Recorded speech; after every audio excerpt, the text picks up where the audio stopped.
এক নম্বরে হচ্ছে আসহাবে কাহাফের ঘটনা। এটা 250 খ্রিস্টাব্দের সময়কালে রোমান সাম্রাজ্যের একজন বাদশাহ ছিল, নাম দাকিয়ানিয়াস, প্রতাপশালী বাদশাহ, পৌত্তলিক, মূর্তির পূজা করেন। ঈসা আলাইহিস সালাম বিদায় নিয়েছেন 250 বছর হলো।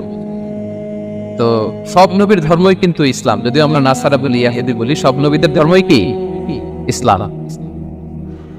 তো তিনি ছিলেন পৌত্তলিক, মূর্তির পূজা করত। আর তার এলাকায় কেউ যদি ঈসা আলাইহিস সালামের নাম নিত, আখিরাতে বিশ্বাস করতো, আল্লাহ বিশ্বাস করতো, তাদেরকে তারা পাথর মেরে হত্যা করত। এজন্য ভয়ে কেউ ঈসাই ধর্মে ঈমান আনতো না, মানে ইসলামে ঈমান আনতো না। এই রাজার ভয়ে সবাই মূর্তির পূজা করতেন। কিন্তু 7 জন যুবক ছিল, তারা স্রোতে গা ভাসিয়ে দেয়নি, স্রোতের বিপরীতে তারা ঈমান নিয়ে দাঁড়িয়েছে। তারা ঈসা আলাইহিস সালামের রেখে যাওয়া সত্য ধর্মের উপর ঈমান এনেছিল, আখিরাতে তারা বিশ্বাস করত। এই 7 জন যুবকের কথা ছড়াতে ছড়াতে রাজা দাকিয়ানিয়াসের কাছে চলে যায়। উনি তো রেগে মেগে ডেকে পাঠালো 7 জনকে। তাদেরকে জিজ্ঞেস করলো, তোমরা কাকে মানো? বলতেছে, এক আল্লাহকে মানি। সাহসী, খুবই সাহসী। বলতেছে, তুমি কি জানো তোমরা কার সামনে কথা বলতেছো? আমি তোমাদেরকে মৃত্যুদণ্ড দিতে পারি। তারা বলে, দেন, কিন্তু আমরা সব বিসর্জন দিলেও ঈমান বিসর্জন দিতে পারবো না। সুবহানাল্লাহ। তুমি বললে তোমরা যুবক মানুষ, রক্ত গরম, আবেগে কথা বলতেছো, 3 দিন সময় দিলাম, যাও যাও, ঈসার নাম ভুলে যাও, আখিরাত ভুলে যাও, আল্লাহর নাম ভুলে যাও। 3 দিন পরে তোমাদেরকে আবার ইন্টারভিউ নেব। ওই দিন যদি একই কথা বলো, পাথর মেরে শয়তানকে দুনিয়া থেকে উড়িয়ে দিতে। তারা চলে গেল। এবার 7 বন্ধু মিলে পরামর্শ করতে লাগলো, কি করতে পারি আমরা, এই গুণধর সমাজকে আমরা কিভাবে বাঁচাবো। এই পৌত্তলিকতার ছবল থেকে এই ইফসিস নগরীকে বাঁচাবো কি করে? নগরীটার নাম ছিল ইফসিস নগরী।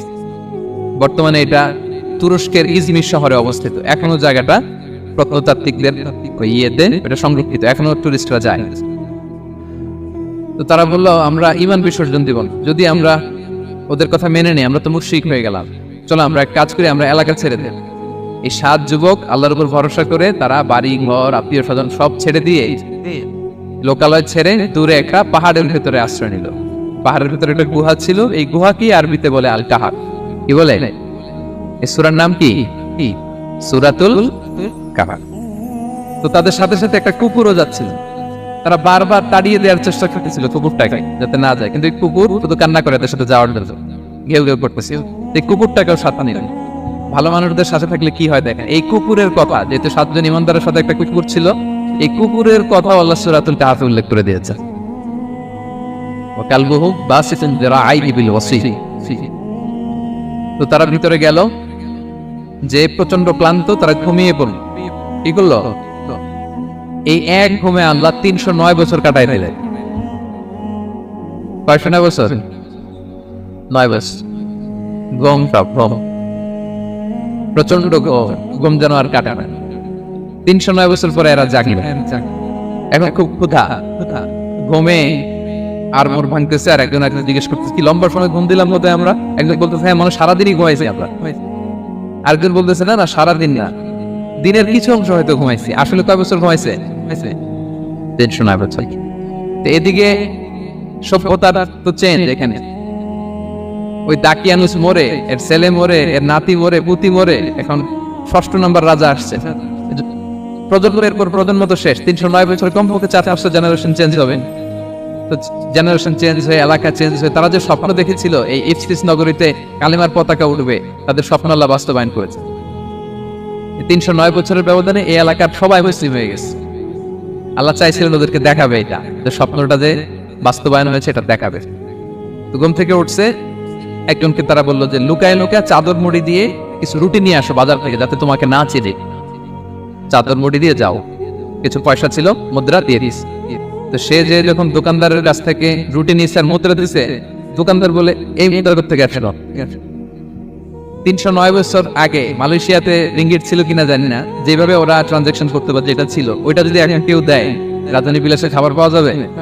হ্যাঁ। তো রুটিওয়ালা বলে, তুমি বর্তমান সময়ের মুদ্রা দাও, এটা দিচ্ছ কেন? বলতেছে, এটা তো বর্তমান সময়ের মুদ্রা। বলতেছে, এই যে মুদ্রার মধ্যে দেখো কোন সালের সিল দেওয়া, এটা তো শত শত বছর আগে। বলতেছে, কি বলে শত বছর আগে? আমি তো আজকে সকালেই বাজার করলাম। ওই বাজার করে যে টাকা নিয়েছিল ওইটাই তো পকেটে। বলতেছে, বলে কি? নিশ্চয়ই তুমি গুপ্তধনের সন্ধান পেয়েছো, হিডেন ট্রেজার। বলো, মানে তার সাথে এদের কথাবার্তা কিছু মিলতেছে না। পরে তাকে ধরে ওই সময়ের রাজার কাছে নিয়ে গেছে। ওই রাজা আবার মুসলিম, সবাই মুসলিম সবাই।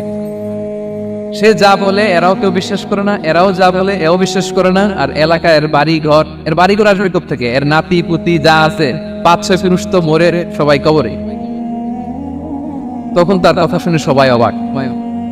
তো এটা মিলানোর জন্য তারা 309 বছর আগে দাকিয়ানুস বাদশার সরকারি যে নথিপত্র, ওই পুরাতন ছিঁড়া নথিপত্র তারা বের করলো। বের করে দেখেন ঠিকই দাকিয়ানুস নামে এক বাদশা ছিল, আর অনেক শত শত বছর আগে মোস্ট ওয়ান্টেড 7 জন যুবক ছিল যাদের ব্যাপারে এক্সিকিউশনের অর্ডার ছিল। এখন দেখে তারা অবাক। লম্বা ঘটনা আমি শর্ট করে বলতেছি। পরে সবাই মিলে তাকে সহ ওই গুহায় গেলেন। গুহায় যাওয়ার পরে সে বাকিদেরকে ডাকতে গুহার ভেতরে ঢুকলো। আল্লাহ তাআলা 7 জনকে ওইখানে মৃত্যু দিয়ে দিলেন। চিরকালের জন্য এই 7 জন ঘুমায় পড়ল। আর এলাকাবাসী রাজা সহ ওইখানে তারা একটা মসজিদ নির্মাণ করলো। This is the story of আসহাবে কাহাফ।